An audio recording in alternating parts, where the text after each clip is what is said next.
Now, comic potential is not in short supply in international politics today. There's a comedian literally in charge of the Ukraine. We have a comedian, the Prime Minister of Britain, until tomorrow. Joe Biden's comic potential is literally unfathomable in the depths to which it could sink. Donald Trump, not much less so.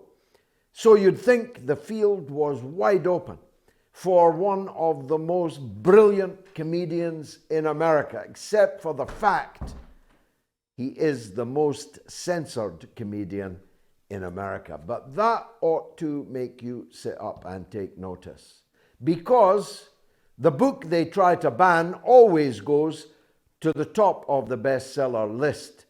And when he appears in the East End of London in October, on the 12th of October, the very night that we begin the midweek mother of all talk shows, I reckon it will be standing room only. I hope so, because I'm going to open the show for the one and only writer, comedian, comic genius that is Lee Camp. Lee, welcome once again to the show. We'll come back to the London appearance. I'll be asking what that's all about. But I'm right, amn't I? There must never have been a better time to be writing about comedy and politics. Good to be on here, Mr. Galloway. Good to see you. You are phenomenal yourself, so thank you for all the kind words. It's great to hear it from you. But yes, this is an amazing time to be able to do comedy about politics. But the sad thing is, you have all these comedians, and I'll speak for the United States, although you have plenty of wonderful ones in the UK as well.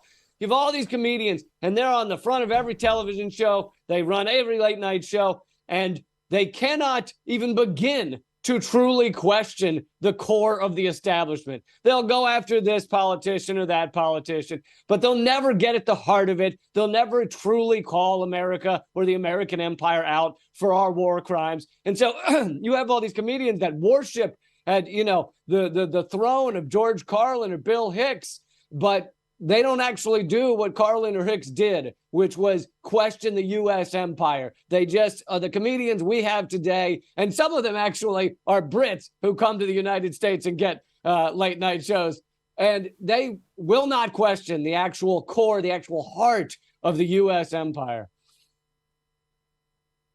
Well, we're very glad to have gotten rid of them, I must tell you. Better out than in. Is the view of most of us, and you're quite wrong if you think we've got lots of great comedians here in Britain. We don't. The comedians here are part of the liberal establishment. That means you agree with them on lots of things if you are politically progressive, but they refuse to go to the heart of the matter, just as you describe. They refuse to do so in the United States. So they end up, I'll give you an example, Jeremy Corbyn, who had a lot of weaknesses in his game and was no real fundamental threat to the ruling elite in the country, but he was enough of a danger to them that the message went out that everyone should punch down on Jeremy Corbyn, and the comedian class all did it, almost to a man and woman. Have I got news for you? Mock the weak.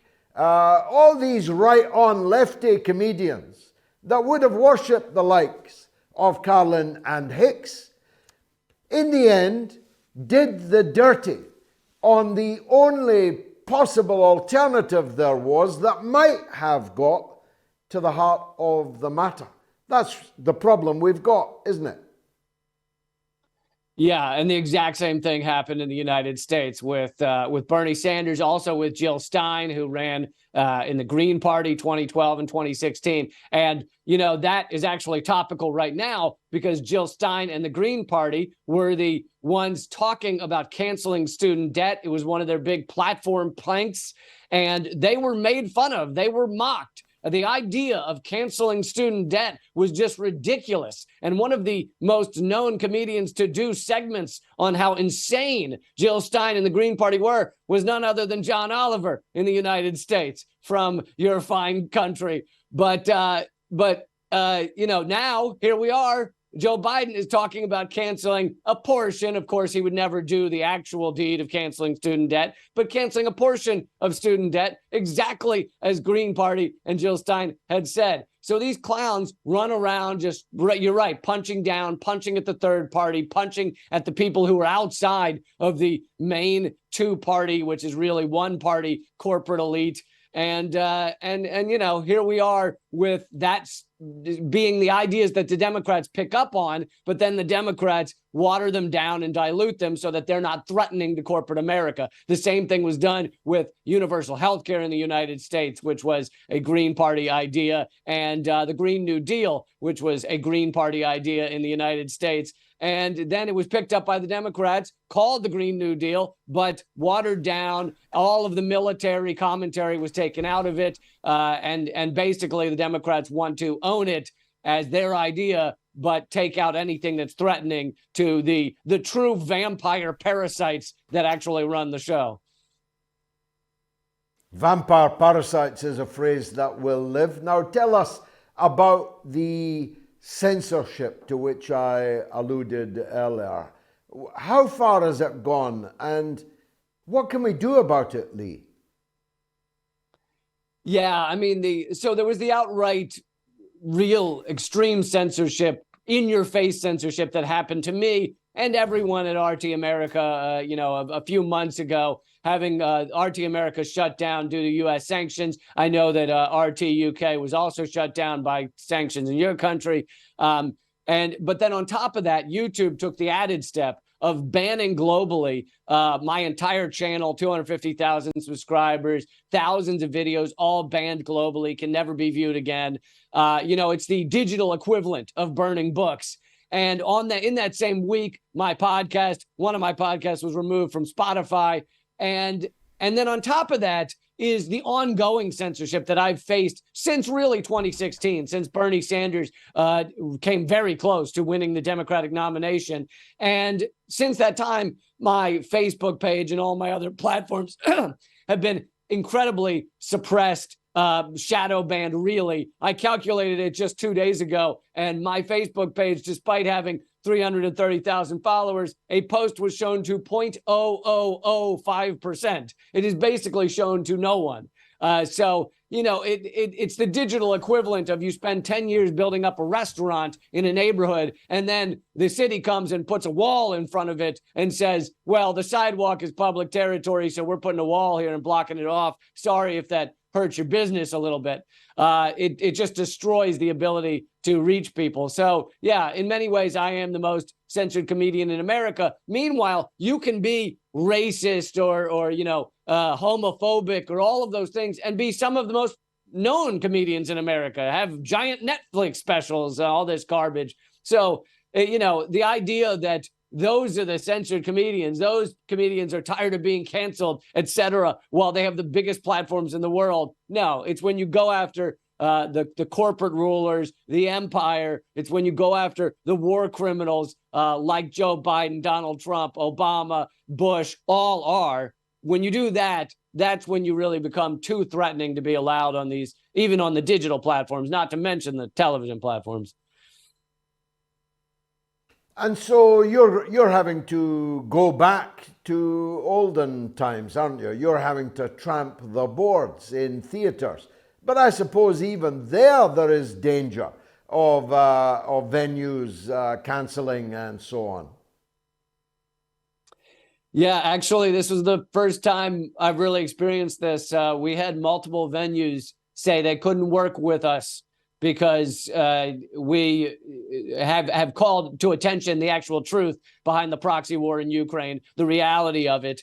And that is the first time I've seen that at live comedy venues, because these live comedy venues will host some of the most, disgusting, repulsive comedians out there. But apparently they won't work with someone who actually speaks the facts about the proxy war in Ukraine. So, yeah, I hadn't dealt with that before, particularly. But this isn't new. This has been done before, but I guess it hasn't been done as much recently. But, Lenny Bruce was one of our most famous stand-up comedians in the United States. But when he came out against religion and against the government, then the cops started arresting him for his stage shows. They would sit in the audience and arrest him. They then started arresting bar owners for having him on stage, and he ultimately OD'd on drugs. But really, he was driven to his death. It's kind of a murder without the murder charge scenario, and they really succeeded in destroying him. And that was back in the 60s. So this has happened before in the United States, despite us supposedly being the land of the free and free speech. We are anything but. We are the largest prison state in the world, and we claim to be the land of the free. So that tells you something. It's a new McCarthyism, but it is worse than McCarthy.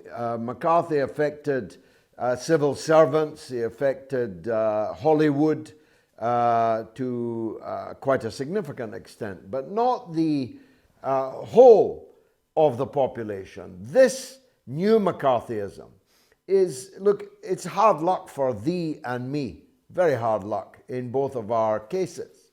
But it's worse than that. It means that there's a whole public out there, apart from the 0.25 that are being allowed to read your stuff, is kept ignorant of even the existence of the other side of the story. That's the real danger of it, isn't it? Yeah. It's keeping people ill-informed and uninformed. And that's really the goal of it.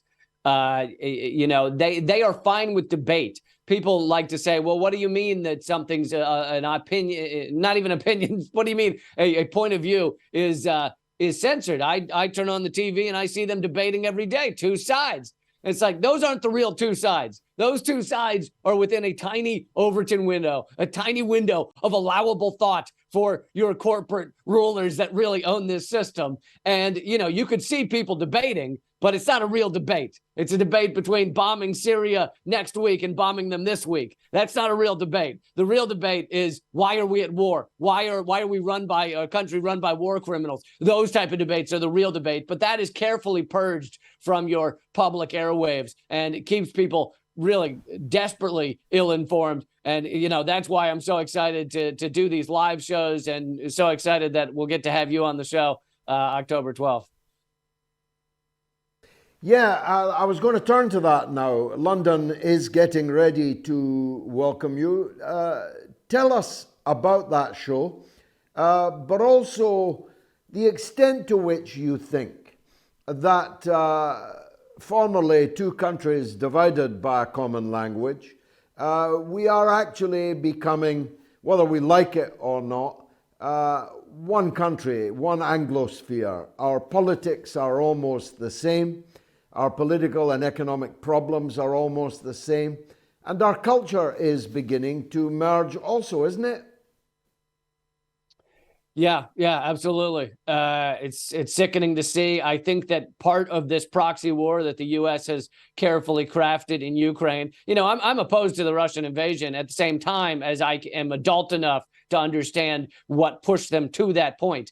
And part of the reason, there are several, but part of the reason the U.S. wanted this proxy war was it forces much of Europe back into the feudal, and the UK back into the feudal state position that they were starting to get out of. They were starting to make deals with Russia, deals with China, and this really helped push them back into that feudal state position underneath the United States. But like you're saying, we're also seeing kind of the corporate takeover of culture, creating a very homogenous landscape, and not just with countries, but across the U.S. I've toured most of the United States, and most cities look essentially the same. The corporations that own the downtown are the same. They look very much the same. And that it's incredibly sad to see that these cities that used to have the vibrant, different style of life has all been homogenized and crushed by a corporate takeover. And I'm sure that's what you're speaking about is happening in Britain as well. So it really is sad to see. Tell us then, in the minute we've got left, where do people get tickets for the London gig? Yeah, so leecamp.com is the best place to go. Just click on the schedule tab and it'll have the tickets there. And it'll be a combination of your awesome opening, which I'm excited for, stand-up comedy with me and Graham Elwood. And then we do a live podcast it's called Government Secrets. It's all about the dirty history of the UK and the US that people have ignored or forgotten, and your mainstream media will never tell you about, but all out there in the open to read about if you wanted to take the time, if people wanted to take the time. And so it's called Government Secrets. So we'll do a live taping of that podcast as well, October 12th in London. LeeCamp.com. Look forward to it, Lee.